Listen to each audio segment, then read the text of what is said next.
जय श्रीराम जय महाकाल। आज नवम पर्यायर महाकाल वार्तार द्वितीय संस्कार नामकरण संस्कार प्रसंग विषय आपण पाखे विचार रखा महाकाल। हिंदू धर्म मतरे आपण को पूर्व कहुई प्राचीन काल 16 संस्कार अच्छी जन्म पूर्व मृत्यु पर्यंत पर पर्यंत हेले एक कलिजुग आवश्यकता को दृष्टि रखी 10टी संस्कार निहाती आवश्यक अच्छी आउ से 10टी संस्कार भितर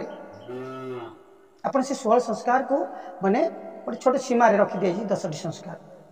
गोटे मनुष्य निहाती आवश्यक अच्छी ये 10टी संस्कार। ताले प्रथम संस्कार विषय महाकाल वार्ता आपण मान पाखे पहुंच सारी। संक्षेप प्रथम संस्कार नाम थिला आपणकर पुंसवन संस्कार। द्वितीय संस्कार हूँ आज आलोच्य नामकरण संस्कार। मातृगर्भरे जिते जीवात्मा जन्म निये तार प्रथम संस्कार कह जाए सेटा को हिसाब रे द्वितीय संस्कार हेले भी जिते भूपृष्ठ को जन्म निये मातृगर्भर से तार प्रथम संस्कार बोली विवेचन करा जा। से जीवात्मा जे शिशु रूप आसी थाए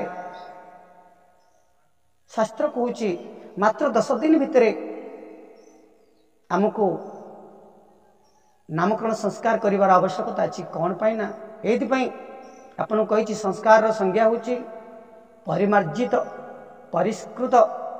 पवित्रता स्वच्छता निर्मलता। ये जो जीवात्मा पूर्व 84 लाख जो निर्भ्रमण करके आसी विभिन्न प्रकार पशु पक्षी कीटा पतंग तरुतृण सुतरां पशुत्व स्वभाव गुण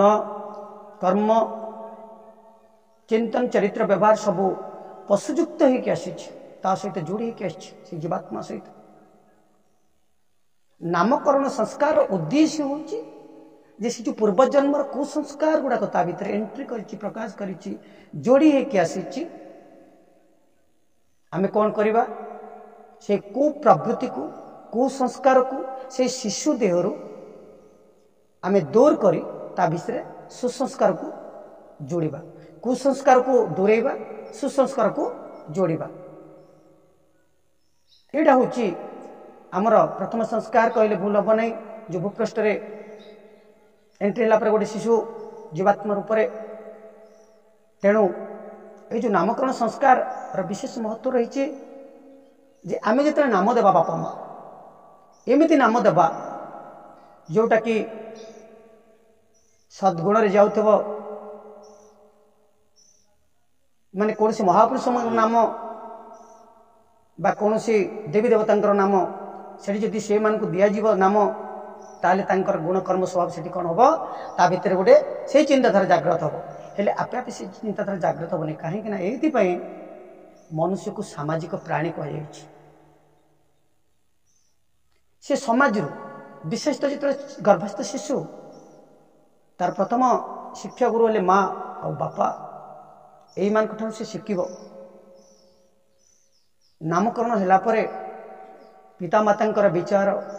पिता माता गुण कर्म स्वभाव जेमिति चिंतन चरित्र व्यवहार जेमिति शिशु से अनुकरण कर आस्ते आस्ते तेणु एमिति नाम देवा कौन सी देवी देवता नाम हो महापुरुष नाम हो किंबा सद्गुण को बुझाऊवा नाम हो एमिति किसी भल श्रेष्ठ नाम देवा आउ भगवान को प्रार्थना करवा हे भगवान ये जो शिशु रूप आज एक प्रतिभा आसी ता भीतर जो कुसंस्कार गुड़ाक अच्छी से कुसंस्कार दूर हो ता भीतर सुसंस्कार स्थापन हो यही भावनार सहित बापा माँ कौन करेंगे निजर व्यवहारिक जीवन में जोड़ा पड़ो जे से पिला को किंतु सुसंस्कार दिज्व टोटाल ताकू ध्यान देवा पड़ो बापा माँ गुरुजन मान को जे पिलाटी आगक केमती उन्नत कर सुसंस्कारित केमती पिला हम भूल रास्तार केमती न जीव खराब रास्तार केमती न जीव सठिक रास्तार केमती जीव ए हिसाब रे बापा माँ परम कर्तव्य अच्छी दायित्व अच्छी ये गोटे छोट उदाहरण देवी आपन को जे थरे गोटे हेटा बाघ जंगल आसी गोटे मनीष शिशु को बोही नहीं कि पलैला कौटी की नहीं पलैला जंगल को नहीं पलैला छोट शिशु बधे मासे दी मासर शिशु ताकू नहीं जंगल को पलैला बड़ा आश्चर्य कथा हेटा बाघ ताकू न खाई ताकू न मारिदे कौन कला ताकू निजर स्तन्यपान करी ताकू लालन पालन करी ताकू से बंचेला आस्ते आस्ते समयक्रमे से मनीष शिशु बड़ है जिते बड़ है से हेटा बाघर गुणकर्म स्वभाव को से धारण कला निज भितर आस्ते आस्ते जो बड़ होती से तो कथा कहबार सुजोग पाइलानी ए समाज किसी शिखी पाइलानी बापा माँ को किसी शिखी पाइलानी तार जी पालन दात्री हेटा बाघ माँ बापा जी ताठू जहाँ शिखिला कौन शिखिला जे सी गुरुंडी गुरुंडी चलला बाघ मैंने जमती चलती से अनुसरण कला से भाया चलला से भाया भोकिला किंतु कथा भी कही पाला आस्ते आस्ते से बड़ है आ से बाघ जहाँ खाए ये भी मनीष छुआ से गुड़ाक सब खाद्य खाइला दिने समयक्रम केते जन बाणुआ से जंगल को जाइतिले से माने देखिले जे हेटा बाघ भितर गोटे मनीष छुआ अच्छे आ सी भी सेमती हेटा बाघ भाई चलुची भोकुची ये होची से जहाँ भी हो से माने आनी कौन कले से मनीष छुआ को से उद्धार कले हेटा बाघ कबलू ताकू नहीं आसिले गोटे माने ये रखागला रखीगला जो ये अनुसंधान करागला से कौन है किसी शिखी पाइलानी समाज को किसी शिखी पाइलानी बापा माँ पाख किसी शिखी पाइलानी तेणु कहबार प्रसंग हूँ